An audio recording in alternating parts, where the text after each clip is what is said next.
Sisters and brothers, ladies and gentlemen, friends, neighbors, comrades, all citizens of the world, wherever you're going, wherever you've been, and wherever you're at, we welcome you to the Live from the Heartland show here on YouTube.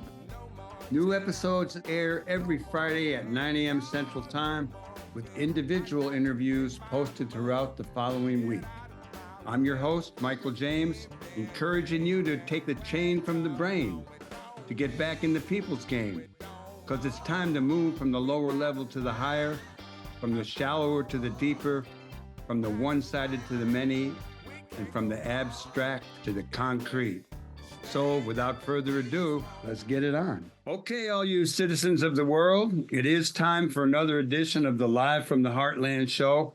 In this one, for the week of the 21st of February in the year 2025, we're going to do something a little bit different. We're going to pull together our entire crew. That includes hosts, engineers, former hosts, producers, and I'm really kind of happy that we're going to do this. Usually I've got some guest and we do a couple different segments, but we're just going to all hang out here together, talk a little bit about what's going on in the world, try to focus on what's going on closer to home, hear a little bit of music, and we'll have a good time.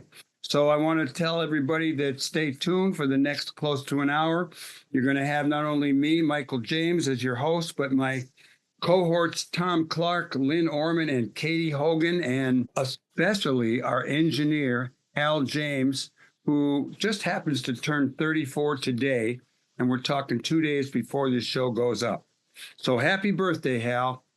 Happy birthday, and we'll all probably sing it at the end again. I want to say a couple of good things. We are a media outlet, so to speak. And I got this. It's Jim Acosta, former CNN anchor, saying news organizations in Washington should be banding together to send a message that members of the press will determine how they cover the news, not the White House. Trump may respond by inviting only sycophants and right-wing hacks to chronicle his daily decrees. Fine. Let the American people soak that in, the image of an aspiring autocrat and his servile propagandists. And I got that from Substack, which is something that's new to me. I also am been getting a lot of things in the mail from a guy named Midas, and it's the Midas Touch podcast. And I just wanted to share that the news out of Newsweek is that Joe Rogan is no longer number one in the podcast world. But this new guy, I'm not sure of his whole name, he's kind of a wise ass challenging Trump all the time. So I recommend you all check out the Midas Touch podcast. Some among us don't really want to talk about the orange-faced guy, but I'm going to share a couple of quick things before we move on. I want to say that our past president, the last one, did good, while this guy is pretty cruel and evil. Divides our nation.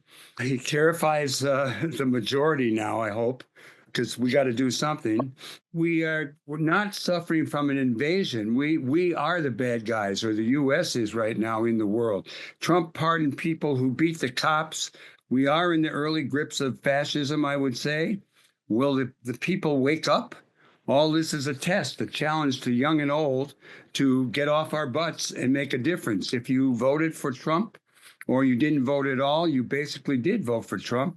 And we're going to have to defeat them in the next election. We should have elected someone who protected democracy rather than worrying about the price of eggs, because they are going to continue to go up. And I am wondering what happens to people who get separated from stability and become truly desperate. So with all that said, I'm going to turn it over to the group. I'll go first, Michael. It's pronounced sycophant, and you might as well learn how to say it, because it'll be, useful for the next few years. So sycophant. Sycophant. Yeah. And how do you spell Midas? M-E-I-D-A-S. M-E-I. Yeah. It's the Midas Touch podcast. I know. I'm familiar with it. I wanted you to spell it for anybody who would be looking up M-I-D-A-S. As usual, Katy Hogan, I appreciate everything you encourage me to do. Talk a little bit about a nation divided at this time and what's going on. Your take on it. Okay. So I'm sorry, Tom, but I have to talk about the people who are causing all the pain right now. I don't have no to say problem their with that. names. Everybody knows them.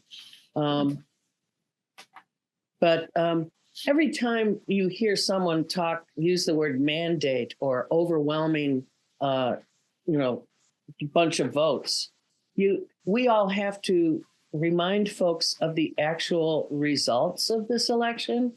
When we go door knocking, we usually jokingly, of course, come back with saying not home is winning. Okay, because we mark off on our little sheets, whether we canvassed or they were not home or they moved or whatever, but not home is winning. So not voted won the election in November. Not voted had the highest percentage of votes cast. Next was the guy who's sitting at 1,600 with, did somebody say the exact result? 49.7, I thought it was. I'm just glad that I did everything I could because I knew the guy had a chance of winning, and I didn't want to feel like I could have done anything more the day after he won.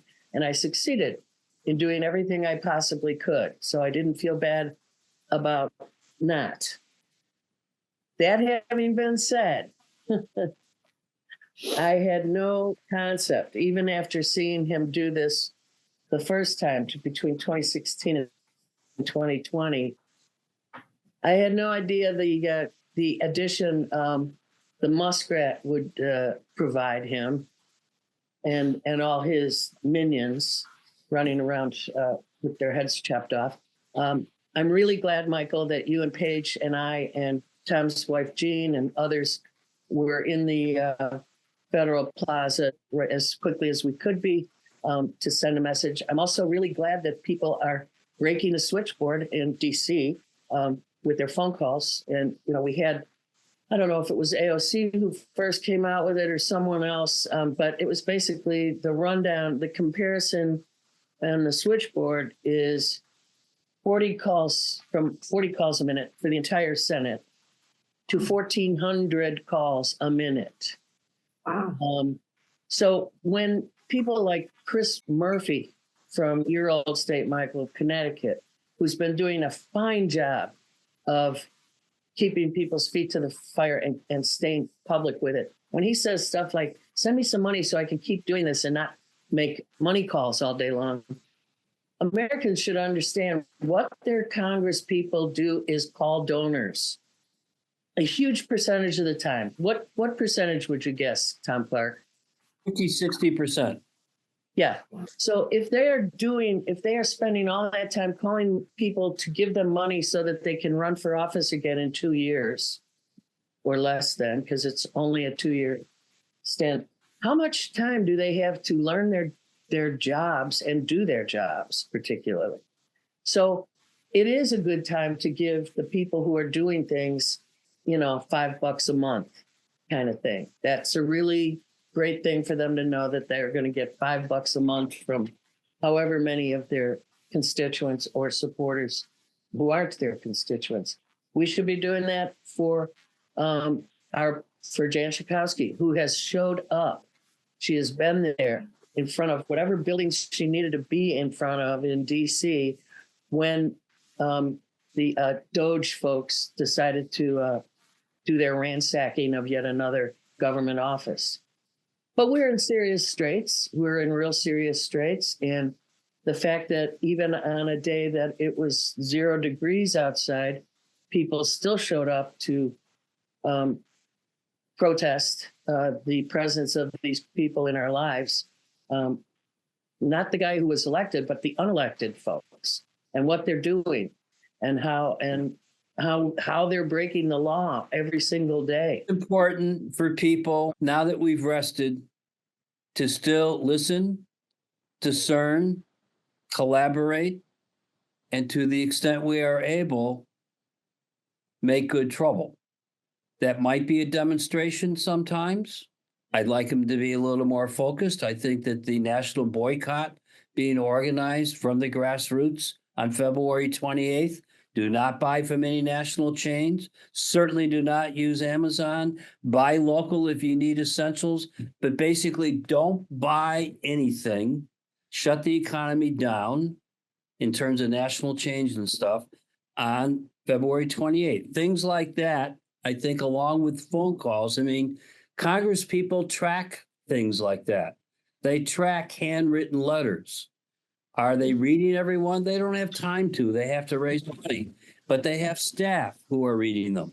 And if there's a stack like this compared to a stack like that, people pay attention. If your phone switchboard is tied up because of the inundation of phone calls, you're going to pay attention to that. So each of us needs to do what we can do to resist what we knew was coming. And they told us they are better organized this time than they were the last time. And I just reflecting on what did I do 8 years ago?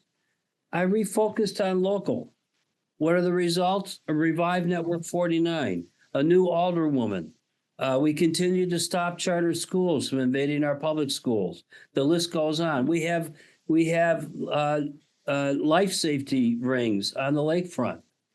Focused on local where we have some control and influence and can change things is not a bad place to start right now, because I can't control Rubio opening up prison camps in Panama. They're fencing in kids again down there. That's today's horrific story. In Panama? In Panama. They were bust in there over the weekend. They have kids and families behind fences again in jungle conditions. Such a Christian humanitarian regime. I was going to talk about Target, but since you mentioned Christians, and I know that Thom and Katy are both Catholic, the Pope is in the hospital, and I'm not sure if it looks good. Could I ask one or both of you to say a few words about this Pope and the situation? And he has been outspoken about the Trump policies. We're praying for him. He's an old guy like the rest of us on this screen, and he has double pneumonia right now. So we're praying for him. Yeah, I wouldn't think it's particularly good for him to have what he has in both lungs. He's been a really good voice for progressives in the church. He's been protective of people. He's done what popes should do, for the most part.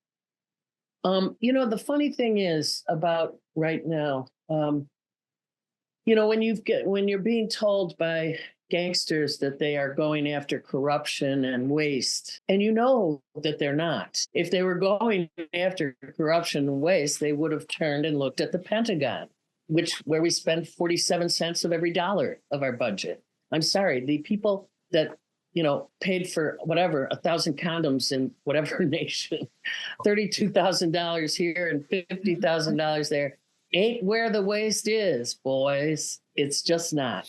But when you look at this, and for those of us who have been political forever, we always knew the government was wasting money, right? We also always knew, even when we elected someone we wanted, that once they were in the system, they may be finding themselves doing a little, sleight of hand here, sleight of hand, a little quid pro quo for these guys and those, doing things that we criticize the Republicans for.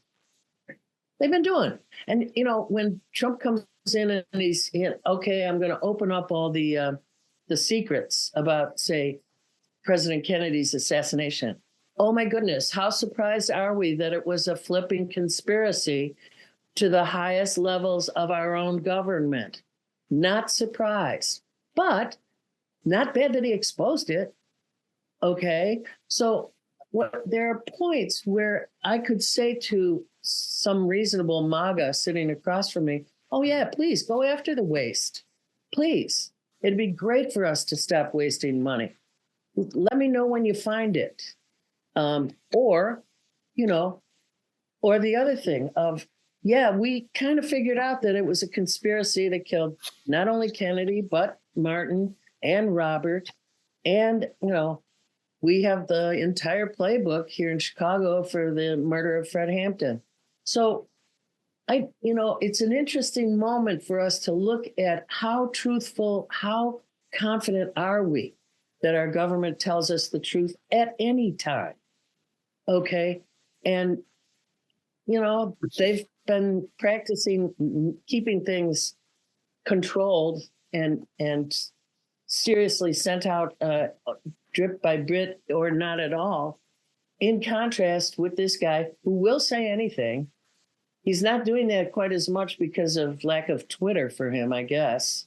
But he'll still say anything and he'll still do anything. I mean, the fact that they just had a meeting in Europe about the Ukraine with no one from Ukraine at the table. I'm going to pay attention to that and see what kind of a change it makes in geopolitical movements in general. We have Russia, we have Saudi Arabia, and we have the new U.S. guys. And that's quite a tableful, isn't it? It's the oligarchs plotting their takeover of our very divided world. And they see an opportunity in a moment, and they've put their playbook out there. The U.S. version is 2025, but there's a similar playbook in those edge of Eastern Europe countries that seem to be more willing to turn their back on democracy and welcome Putin with open arms. So it's a very dangerous time globally. We need to pay attention to it. I'm not quite sure what we can do about it at the moment, which is why, again, I think part of dealing with our anxiety about the crazies is what can I do locally to make life a little safer, a little calmer, a little warmer at the moment, because that's something I can get my hands on and do something about. And that might mean on occasion flooding or showing up at my congresswoman's office to support her back as she goes out there and tries to make sense of this mess. So the White House press office, there's a 28-year-old barely intern that's running it right now. I think that was another Fox host credential that somehow got into a top job. She's worse than Huckabee was in the first administration. I can't watch it. She's the worst so far. I saw someone replaying that.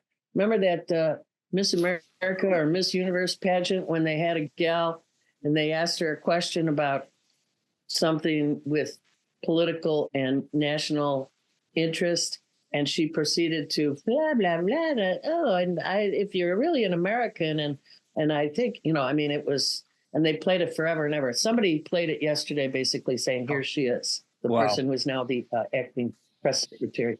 But I was actually for a minute going, "Really? Was that her too?" Wow. Amazing. Because I couldn't believe I hadn't seen that clip yet. Yeah. Wow. It's part of the roadshow. It's part of the snake oil salesman. He's really good at squirrel stories that divert our attention from hard local organizing to make sure we don't lose this way the next time, assuming we have another election. We'll see. But I hope in, what is it now, 22 months, 21 months, that we actually have another election. And we'll see what blue states and red states feel about the changes that have been made to core governmental functions. What's happening already in the first month is dangerous for all of us. Yes, it's dangerous for the kids in Africa whose AIDS program has shut down and who now are catching AIDS because of the USAID cutoff of their pennies that it took to keep those people safe. It also makes us know, that particular case, the USAID case, has opened, I think, some Americans' eyes, including my own, into the range of projects across the globe that we have been responsible for and carrying on with no big spotlight showing on them, but a huge effect in terms of health and, trying to eliminate hunger. It's an amazing thing that the U.S. has continued to do that without any fanfare. Well, we're going to take a musical break shortly. We're going to come back and we are going to focus on more local stuff. I would like to share two things before we go out, though. A good sign from Brazil in South America is Bolsonaro, who attempted a coup in the 22 elections there, has been indicted. And a bad thing that's going on is a lot of things in Africa that we need to pay more close attention to. One, though, is in the Democratic Republic of the Congo, in the city of Goma. The M23 rebels who are being backed by Rwanda have made advances. This is not a good situation. So the ramifications for what we've been talking about with the new administration in D.C., the faux real government, they are having an impact on what goes on everywhere, as you both pointed out. So with that said, we're going to take a musical break. We're going to come back. I'm going to tell you one story about something from Minnesota, and then we're going to talk about things like the lakefront, the Skokie water main break, DEI hitting DePaul, the new men's shelter, and more. Okay? You all stay tuned. We'll be right back. Don't go anywhere. Stay tuned on the left end of your dial or however you're getting the Live from the Heartland show this week.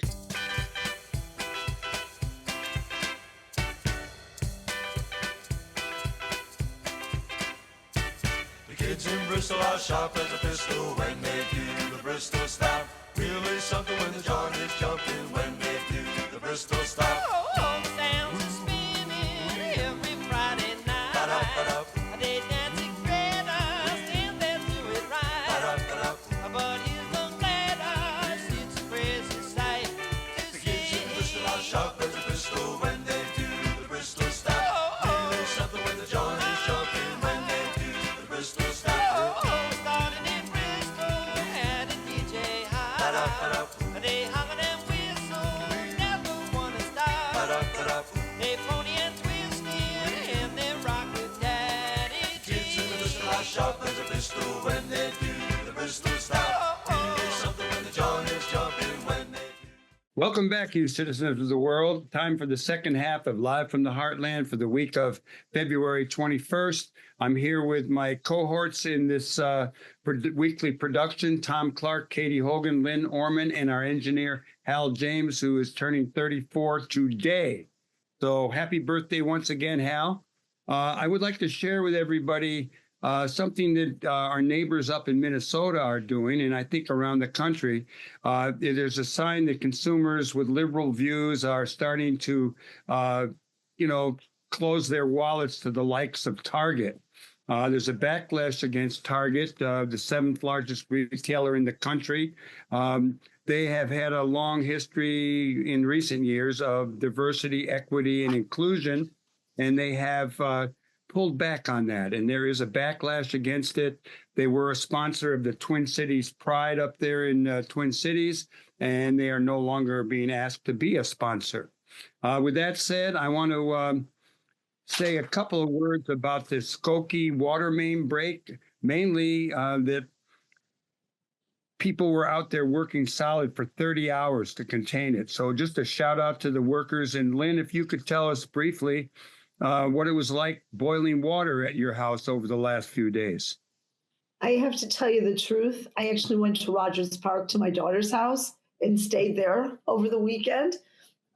So I was able to take a shower but no, I want to give a shout out to the village and to everybody that was working so hard. I had a couple of friends that were really trapped in their homes that live at East Prairie and Emerson, where the water main break started. And I mean, they had water up to the middle of their doors of the car. They had seepage in their basements. They were walking out in buckets. I mean, it was a challenge, but they were. The one thing I thought was really interesting is that we really didn't get an overall notification. We still have a landline, and we finally got a phone call from the village saying that the boil water was over. You're back in business. You could take a shower. I can take a shower. Yes. Let me ask Thom. Speaking of water, Recently, you sent an email out, or somebody did, that I saw a fellow walking his dog, and he saw that a fellow had fallen into the lake, and he was saved. I mean, someone threw him a life preserver, and then the police and the fire department came, and I think the guy's okay. But why don't you tell us a little bit about the battle to get those life preservers and your daily walks or near daily to the lake where you take beautiful pictures of the sunrise and sunset? Well, this is secondhand, but a colleague of my wife, who they work together on Third Act Communications. Third Act is a organization of seniors trying to deal with climate change. And she was out on her daily walk. She lives in Edgewater, so we assumed she was by Foster Beach, because she talked about seeing a guy on the pier slip off into the water. There were two bystanders apparently also on the pier. They grabbed one of the new red life rings and threw it out to him. And obviously someone called emergency services, and they showed up, and the guy got out, was taken out. We don't know his condition, but it did not end up in the news, so I assume there was not a serious injury or death from the incident. But we've seen families bring their kids out on these sandbergs we have in the lakefront right now, which is wonderful because we'll have a huge beach next summer based on the current look of the beach. But do not walk on those sandbergs. You don't know where it's going to break off. And I got to tell you, getting out of the water off of one of those sandbergs, good luck. Start saying your prayers. So the fight to get those life rings happened after an unfortunate drowning. And a couple of neighbors, a mom and one of our better carpenter electricians handymen in the neighborhood, really launched a campaign to get local officials to get the park district to change their regs to put these life rings in. They actually installed on our Rogers Park lakefront temporary life rings that the park district took down a couple of times. But now we have these sturdy, obvious red rings, and this is a story about at least one life saved. Well, Tom, you mentioned how it's hard to get out of these ice or sandbergs. In the old days, not recently, I used to go in the lake every month, and there are people who do it every day, I know now. But I remember it wasn't that deep when I jumped into this kind of water mass between these bergs. And to get out was not easy. I was lucky I had a rope tied around me, and Katy helped pull me out. So there. Now, you also, in our communications, you mentioned that you reminded us of how there was a tent encampment up on Clark Street, and a number of neighbors were starting to complain, and our alderman really took the initiative, and there's a new men's shelter. Share a little bit about that. Promises kept, I guess, is what I put on this headline. While these things always take a little bit longer, the tent city in Toohey Park, which was removed over a year ago, has in part been replaced by decent, safe, warm housing for single men, 2 to a bedroom, on Clark Street, right at Rogers, and across the street from the Dominics.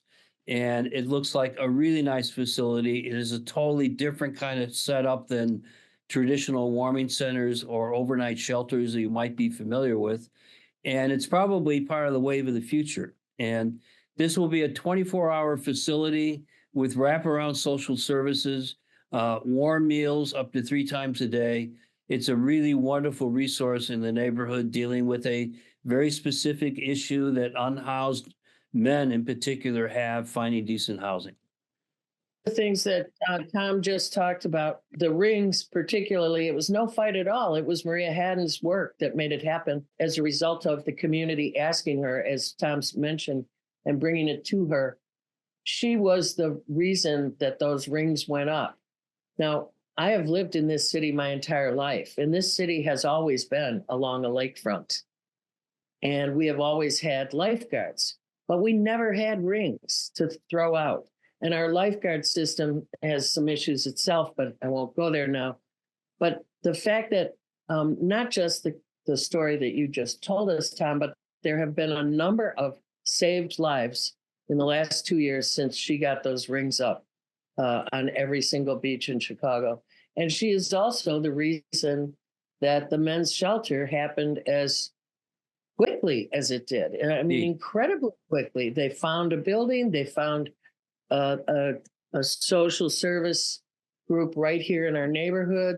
They're the ones who found the building and helped put together what needed to be put together to make it happen so quickly.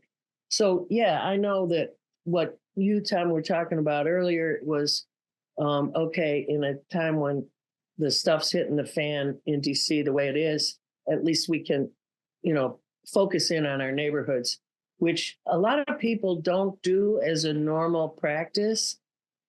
Here in Rogers Park, we have a long history of people actually caring about the neighborhood and doing things in it and having the interest and continued follow through to make certain things happen that make our lives that much better. Here in Rogers Park, we have the Artists of the Wall Festival. You mentioned Artist on the Wall, and that reminded me that Tom had talked to me earlier about Facebook, and a lot of people are talking about getting off Facebook and Instagram, and I'd love to hear your opinion, because what Tom, I believe you said was you needed to promote certain things. I used to promote my events I was doing around my photography, as do you, and you've decided to stay with Facebook. I probably would be with them still, but I got kicked off somehow for being hacked, and I haven't figured out getting back on. What's your takes, all of you, on using Facebook in these times when the so-called leader of Facebook has been a Trump ally for a while now?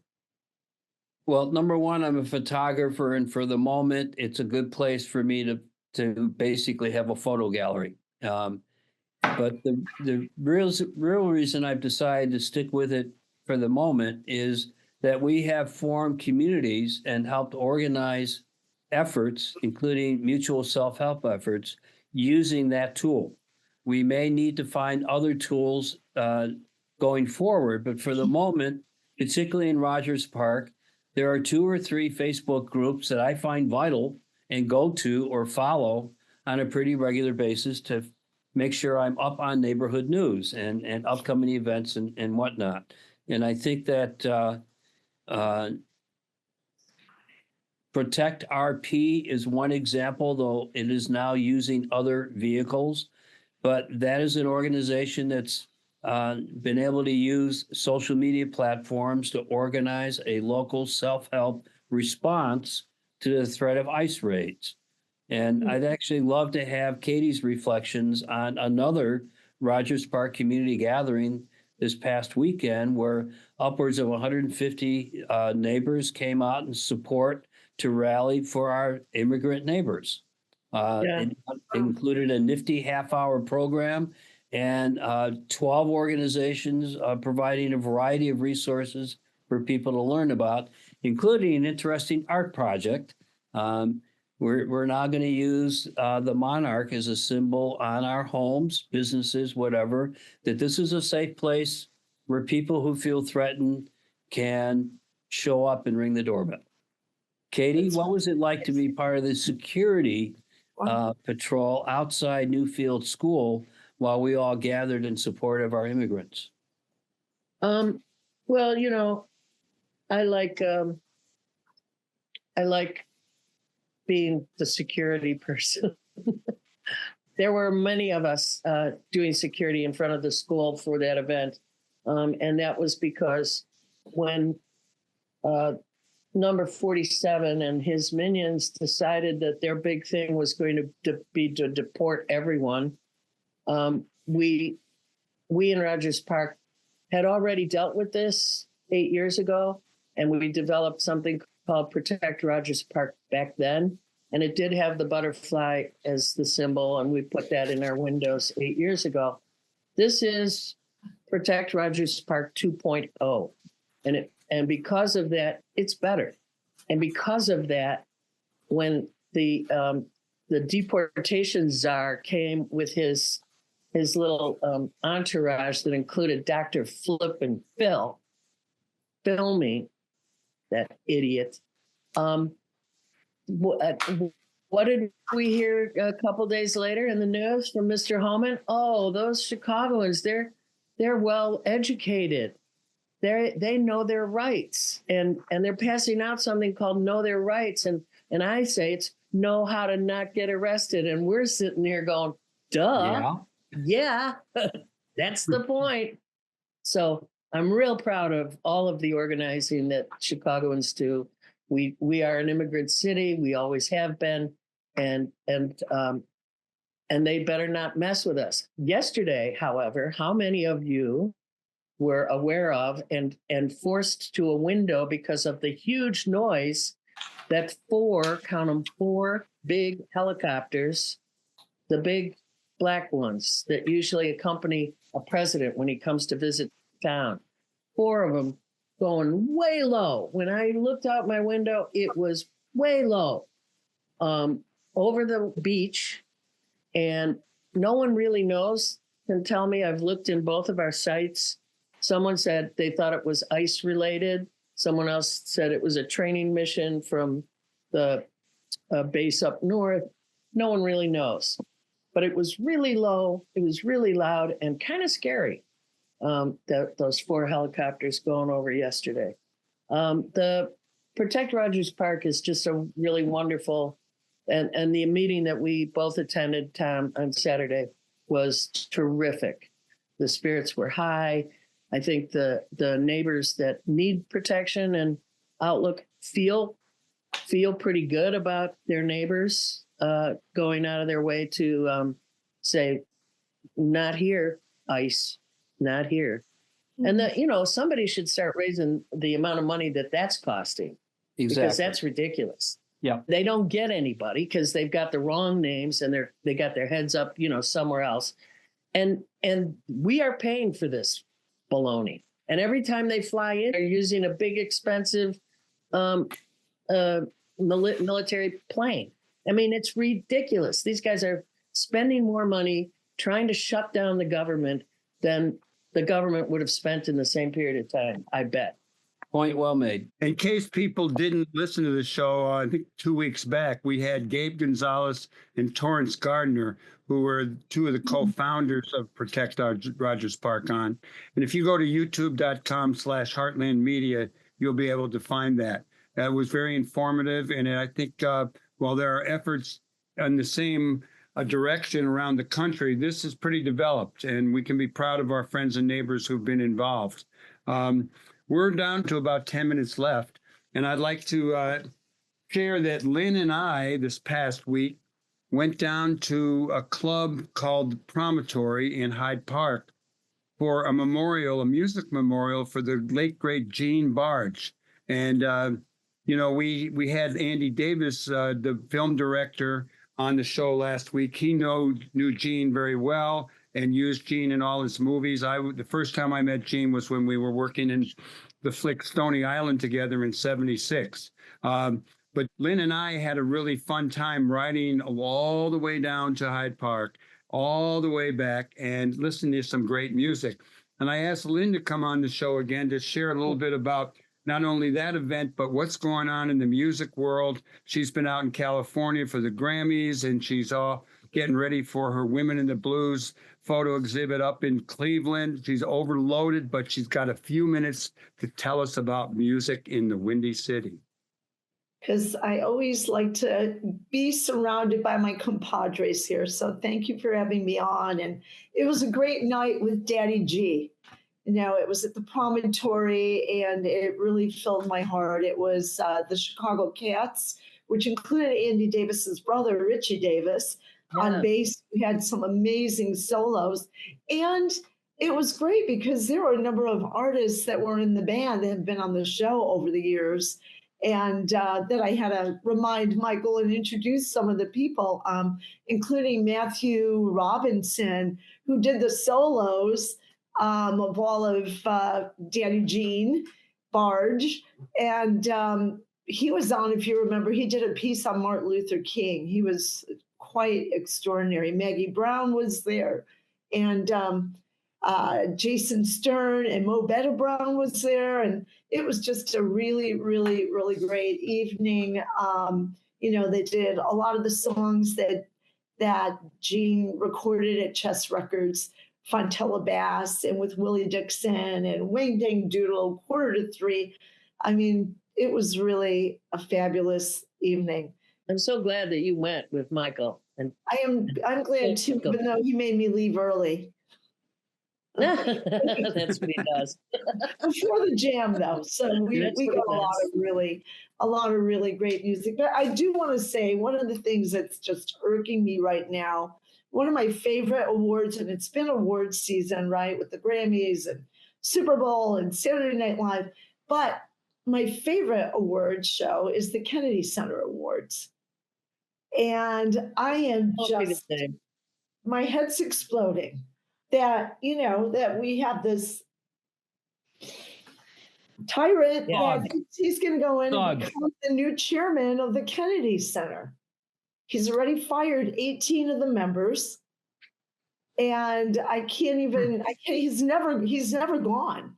He has never actually gone because he wasn't invited. Well, he actually was invited in the beginning, but the artists that were being awarded wouldn't go to the White House to have, a get together with him. So since then, he has not been to one of the award show, and it's quite extraordinary. So anyway, I am getting ready to launch my Women of the Blues. I want to invite you over. Tom, you need to come to my living room. I've got 140 women in my living room right now. Yeah, I've tried a couple times. I know. We'll make a date. I've been buried alive in the blues. That's all. I have photos for you. Good. All right. And I have not been out to the lakefront recently because I've just been way too cold. It shows how wise you are that you haven't been out on the lakefront recently. No. But I want to know if the Labyrinth is still at Loyola Park. No, it's gone. Okay. That was one of my favorite things. But there'll be another sculpture next week. Okay, I'm sure. Except it's frozen now. So it's Black History Month, and one of the things that I wanted to encourage our listeners is to listen to some amazing music. Listen to Nina Simone. Tomorrow would be her heavenly birthday, a great jazz, blues, gospel artist, but most importantly, a civil rights activist who spoke her words through music. While you're mentioning that, it's this weekend is the maybe 30th celebration of African American History Month at Loyola Park on Sunday at 12:30 on Greenleaf and Sheridan. The DeSalvo Museum had a great program Sunday, and they have programs, every day going on there. And Matt B., who won the Grammy with his wife, Angela Benson, that we had on the Saturday before the Grammy Awards, performed. He's a South Shore High School graduate. And I'm going to send Hal and Michael some of that footage. It was extraordinary. And to see the two of them, these two young artists, win a Grammy was wonderful. They won for Best Global Record. It was great. One other really great thing I have to make note is Sheryl Crow sold her Tesla. I don't know if you saw that. And she gave all the proceeds to NPR. Very good. Very good. Yeah, protect NPR. Okay, we're going to run out of time here. I think if anyone has a parting words they'd like to say. Whose art is on the wall behind you, Lynn? Nicholas Barron. That's what I thought.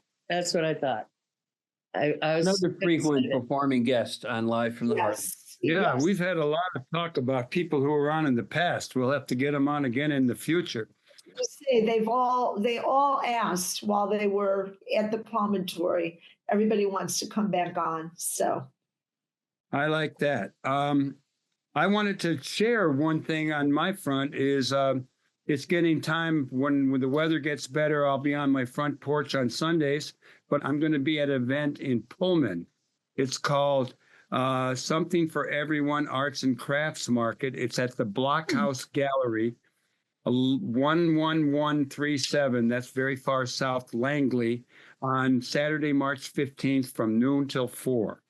And I'll be repeating that in the weeks to come. And I want to thank Thom Clark for coming on. I want to thank Lynn Orman for coming on. I want to thank Katy Hogan. I want to especially thank the birthday boy, Hal James, for being our engineer. I continue to encourage you all to do good in the world. Go ahead, Kate. Because the world needs all the good that you do. Oh, you're just getting ready. Okay, all you brothers and sisters, all power to the people. The world needs all the good that we do. We can do it. We're going to do it. Okay, over and out. See you next week. Good luck, Hal. Are you doing the best you can?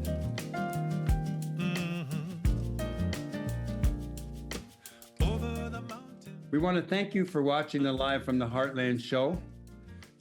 New episodes air every Friday beginning at 9 a.m. Central Time. Episodes air each following Thursday on CAN TV, 9 p.m. in Sweet Home Chicago on Channel 21 or streaming everywhere else at cantv.org. Audio episodes go live on WLUW each Saturday, 9 a.m. on the left end of your dial at 88.7 FM or streaming everywhere worldwide at WLUW.org. They're available on Apple and Spotify podcasts by looking up Live from the Heartland on either platform and are also broadcast on Lumpen Radio each Friday at 9 a.m. on 105.5 FM and streaming at lumpenradio.com. I'm Michael James, and I'm glad to have been your host. Until next time, remember, do good in the world because the world needs all the good that you do, that I do, that we do together. All power to the people. Over and out. Come to limb. Are you doing the best you can? Tell me, are you doing